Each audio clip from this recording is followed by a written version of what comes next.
सुरम्य कथा. कथेचं नाव आहे वेळ आली होती. एक विरळ वस्ती असलेले गाव होते. पावसाळ्यात तिथे बऱ्याचदा साप निघायचे. एक दिवस असाच एक चांगला 1.5 फूट लांबीचा साप बिळातून बाहेर आला. साप सळसळत घरात शिरला. घरातले लोक खूप घाबरले. त्यांचा आरडाओरडा ऐकून गावातले लोक तिथे जमले.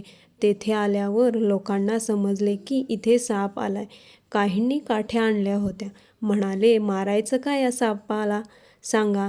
काहीजण म्हणाले, मारा मारा. पण घराच्या मालकानं विरोध केला. तो म्हणाला, कशाला मारायचं बिचाऱ्याला, त्यांना देखील जगण्याचा हक्क आहेच की. त्यावर एक जण म्हणाला, अरे प्रत्येक जन्माला आलेला जीव एक ना एक दिवस मरतोच की. आपल्याला त्रास होणार असेल तर त्याला मारलेच बरे की. त्यावर घरमालक म्हणाले, त्याला त्याचे नैसर्गिक आयुष्य जगू दे की. मी सर्पमित्राला फोन करून बोलावले आहे. येईलच तो 15-20 मिनिटात. तो येईपर्यंत वाट बघा. त्या सापाला मारायचे नाही, त्याला जीवदान द्यायचे असे ठरवले. सगळे पण त्या सापाचे नुसते निरीक्षण करीत होते.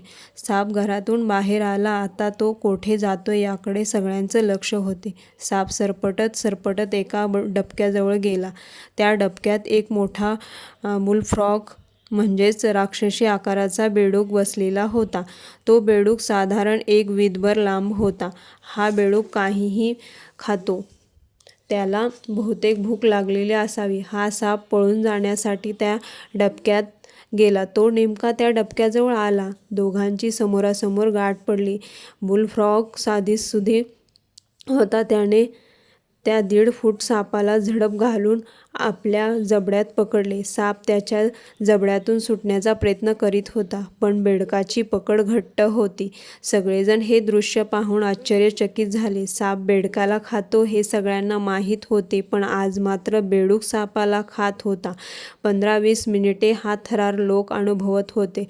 सर्पमित्रांना फोन केला होता. ते यायला 15-20 मिनिटे लागणार होते. तिथे ते पोचले तेव्हा त्या राक्षसी बेडकाने तो साप अर्ध्याहून जास्त खाऊन टाकला होता. आता कोण कसे वाचवणार होते त्याला. सर्पमित्रांनी त्या राक्षसी बेडकाला त्या डबक्यातून उचलून लांब एका पाणथळ जागी नेऊन सोडले. काय घडले होते ते सगळ्यांनीच पाहिले होते. सापाला काठीने मारले असते तर ते मरण